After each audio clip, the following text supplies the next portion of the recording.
What is actually happening in us from moment to moment when we interact with the world and the people in it?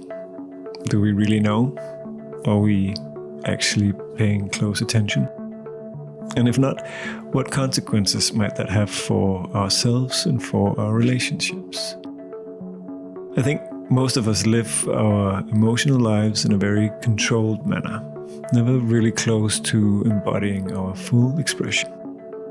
Living in a world with ever-increasing complexity, we try our best to control many aspects of our lives, because we think control equals safety, right?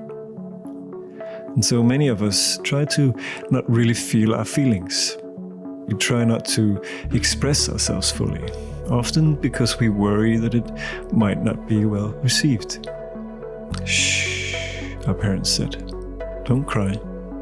Don't be angry.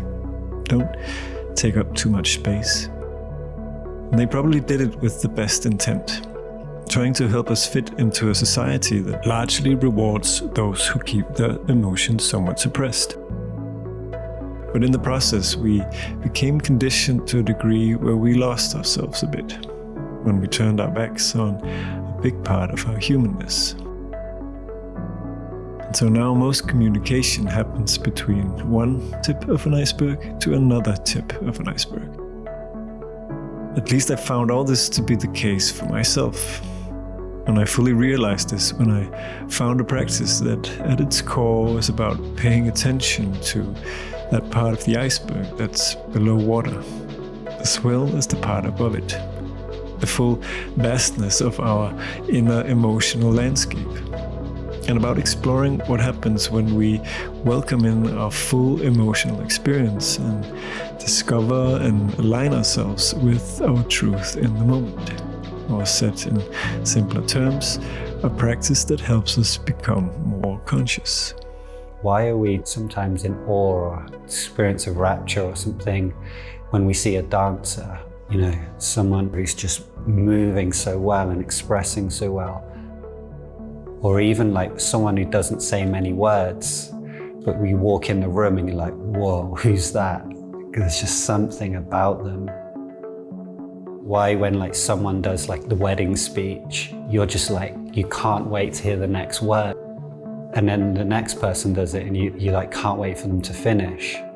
I think what's happening there in communication, the person you're listening to is actually more aligned with their subtle energy, their emotional experience, and your emotions are just so intuitively connected to your truth and what matters to you and your connection to other people. That's what that information is. So someone who's connected to that and they speak, it's like it draws you in.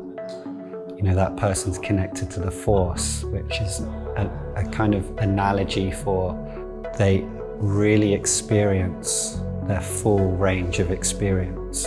So they're connected to the full information or a fuller information in them than maybe most people are. So they're very charismatic or they're very easy to notice. And becoming more conscious of how you're being impacted, discovering your truth in a circle. I think that's one thing that is kind of develops from the practice, because we're practicing developing our capacity to be able to notice what's happening in us, especially when we're in connection with someone else, and practicing aligning ourselves to what it is we're really experiencing, and seeing if we can talk or embody in real alignment.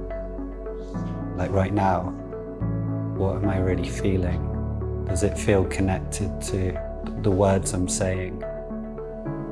It's only in the more recent years that I started paying attention to my feelings in this way, and started contemplating where I was speaking from moment to moment. And that way of being in the world really took off when I joined 15 other souls on a 6-month journey into greater consciousness. A journey that, for me, seemed to direct me back to a more natural state of being. A state of being that I knew as a child before the conditioning set in. Some people even describe this process of becoming more conscious again as a kind of second innocence. Because when you do it, you can actually touch almost like a childlike sense of yourself.